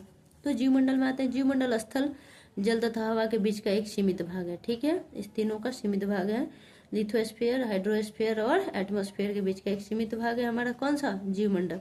यह वह भाग है जहाँ जीवन मौजूद है। यहाँ जीवों की बहुत सी प्रजातियां हैं जो कि सूक्ष्म जीवों तथा बैक्टीरिया से लेकर बड़े स्तनधारियों के आकार में पाई जाती है। मनुष्य सहित सभी प्राणी जीवित रहने के लिए एक दूसरे से तथा जीवमंडल से जुड़े हुए हैं, ठीक है। जीवमंडल के प्राणियों को मुख्यतः दो भागों, जंतु जगत एवं पादप जगत में विभक्त किया जा सकता है। पृथ्वी के ये तीनों परिमंडल आपस में पारस्परिक क्रिया करते हैं तथा एक दूसरे को किसी न किसी रूप में प्रभावित करते हैं। तीनों परिमंडल कौन कौन, तो हमारा स्थल मंडल जिसको भूमि मंडल इंग्लिश में लिथोस्फीयर, हाइड्रोस्फीयर यानी जलमंडल, एटमॉस्फेयर यानी वायुमंडल, ये तीनों एक दूसरे को किसी न किसी रूप में प्रभावित करते हैं। उदाहरण के लिए लकड़ी तथा खेती के लिए वनों को काटा जाए तो इससे ढलुआ भाग पर मिट्टी का कटाव तेजी से होने लगता है। उसी प्रकार प्राकृतिक आपदाएं जैसे भूकंप से पृथ्वी की सतह में परिवर्तन हो जाता है।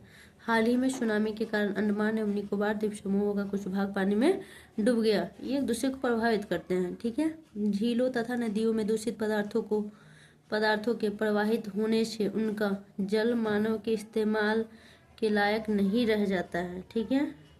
यह जल अच्छा, एक दूसरे को हम ही लोग हैं, जैसे नदी का पानी दूषित कर दे तो हम उसका इस्तेमाल नहीं करते, इससे मतलब एक दूसरे को किसी न किसी रूप में उसको प्रभावित कर रहे हैं। यह जल दूसरे जीवों को भी नुकसान पहुंचाता है, ठीक है। उद्योगों, तापीय विद्युत संयंत्रों तथा गाड़ियों का उत्सर्जित पदार्थ वायु को प्रदूषित करता है, ठीक है। जो भी उसमें से निकल रहा है, उत्सर्जित हो रहा है, वो सारी चीज एयर पोल्यूशन का कारण हो सकते हैं। कार्बन डाइऑक्साइड वायु का एक महत्वपूर्ण घटक है, ठीक है। लेकिन कार्बन डाइऑक्साइड की मात्रा में वृद्धि के कारण पृथ्वी के तापमान में वृद्धि हो रही है। इसे भूमंडलीय तापन कहा जाता है। इसलिए भूमंडल, वायुमंडल तथा जलमंडल के बीच के प्राकृतिक संतुलन को बनाए रखने के लिए पृथ्वी के संसाधनों के सीमित उपयोग की आवश्यकता है, ठीक है। पृथ्वी पे यानी अर्थ पे ज़्यादा टेम्परेचर इंक्रीज होने लगेगा जिससे ग्लोबल वार्मिंग की समस्या बढ़ सकती है और पृथ्वी पे गर्मी काफ़ी ज़्यादा पड़ने लगेगी, ठीक है। और ये रहा, हम इसको दूसरे क्लास में पढ़ेंगे। ये वायुमंडल के जो परत हैं, ठीक है, इसके बारे में डिटेल हम दूसरे क्लास में नेक्स्ट अपर क्लास में पढ़ेंगे, ठीक। ये क्वेश्चन है हमारा। पृथ्वी के 4 प्रमुख परिमंडल कौन कौन है? भूमि मंडल, स्थल मंडल, इंग्लिश में लिथोस्फीयर, हाइड्रोस्फीयर, उसको हिंदी में जल मंडल, और तीसरा हमारा है एटमॉस्फेयर, वायुमंडल, चौथा है हमारा बायोस्फीयर, जीवमंडल। पृथ्वी के प्रमुख महाद्वीप कौन के नाम लिखिए, कौन कौन है? एशिया, यूरोप, अफ्रीका, उत्तरी अमेरिका, दक्षिणी अमेरिका, अफ्रीका, और हमारा रहा ऑस्ट्रेलिया। 2 महाद्वीपों के नाम लिखिए जो पूरी तरह से दक्षिणी गोलार्ध में स्थित है। कौन कौन 2 महाद्वीप है जो पूरी तरह से दक्षिणी गोलार्ध में है? तो 2 महाद्वीप है हमारा ऑस्ट्रेलिया, और पूरी तरह से अगर देखा जाए तो दक्षिण अमेरिका है, नहीं अंटार्कटिका है, और ऑस्ट्रेलिया है। पूरी तरह से दक्षिणी गोलार्ध में ऑस्ट्रेलिया और अंटार्कटिका। वायुमंडल के विभिन्न परतों के नाम लिखिए। वायुमंडल के विभिन्न परत है हमारा कौन कौन? क्षोभ मंडल, समताप मंडल, मध्य मंडल, आयन मंडल, बहिर्मंडल। पृथ्वी को नीला ग्रह क्यों कहा जाता है? क्योंकि यहाँ पे पृथ्वी का 71% भाग क्या है? वाटर से घिरा हुआ, इसलिए इसे नीला ग्रह कहा जाता है। उत्तरी गोलार्ध को स्थलीय गोलार्ध क्यों कहा जाता है? क्योंकि उत्तरी गोलार्ध का ज़्यादातर हिस्सा लैंड वाला है, जबकि दक्षिणी गोलार्ध वाटर वाला पार्ट में आता है, इसलिए ये स्थलीय यानी रहने योग्य है, जबकि दक्षिणी गोलार्ध में रहने योग्य नहीं है, इसलिए उत्तरी गोलार्ध को स्थलीय गोलार्ध कहा जाता है। जीवित प्राणियों के लिए जीवमंडल क्यों महत्वपूर्ण है? क्योंकि जीवमंडल क्या इस तीनों को के बीच का एक सीमित भाग है जहाँ पे जीवन मौजूद है, इसलिए इसे क्या कहा जाता है? जीवित प्राणी के लिए जीवमंडल महत्वपूर्ण है। ठीक। कौन सी पर्वत श्रृंखला एशिया में यूरोप को अलग करती है? कौन सी पर्वत श्रृंखला है जो एशिया और यूरोप को अलग करती है? तो यूराल पर्वत है। ठीक है, एशिया और यूरोप को अलग करती है यूराल। उत्तर अमेरिका दक्षिण अमेरिका से कैसे जुड़ा है? कौन से है? तो उत्तर अमेरिका और दक्षिण अमेरिका जिस स्थल संधि से जुड़ा है। ठीक है। वायुमंडल में किस गैस का प्रतिशत सर्वाधिक है? नाइट्रोजन है 78%। पृथ्वी का कौन सा भाग ठोस चट्टानों का बना है? ठोस चट्टानों का तो थल मंडल, इसी को स्थल मंडल कहेंगे, या भूमि मंडल कहेंगे, या लिथोस्फीयर कहेंगे, जो कि ठोस चट्टानों का बना है। सबसे बड़ा महाद्वीप का है, महासागर का, या कॉन्टिनेंट? एशिया हो गया। पृथ्वी का सबसे गहरा भाग मेरियाना गर्त है, जो कि प्रशांत महासागर में स्थित है। डैश महासागर का नाम एक देश के नाम पे रखा गया है, हिंद महासागर। तीसरा नंबर, डैश स्थल जल एवं हवा का एक सीमित भाग है, तो है जीवमंडल। स्थल यानी भूमि मंडल, लिथोस्फीयर, हाइड्रोस्फीयर और एटमॉस्फेयर का एक सीमित भाग है जो जीवन के लिए मौजूद है, तो यहाँ पे हो जाएगा जीवमंडल, इसमें होएगा हिंद महासागर, इसमें होगा मेरियाना। पृथ्वी का सबसे गहरा भाग मेरियाना गर्त। यूरोप और एशिया महाद्वीप को एक साथ डैश कहा जाता है, यूरेशिया कहा जाता है। पृथ्वी पर सबसे ऊंचा पर्वत शिखर कौन सा है? सबसे ऊंचा mount Everest 8848 metre. I hope ये चैप्टर और इसका क्वेश्चन आंसर सॉल्यूशन एक्सप्लेनेशन समझ में आया होगा। इसी के साथ वीडियो की समाप्ति करते हैं। आई होप अच्छे से समझ में आया होगा।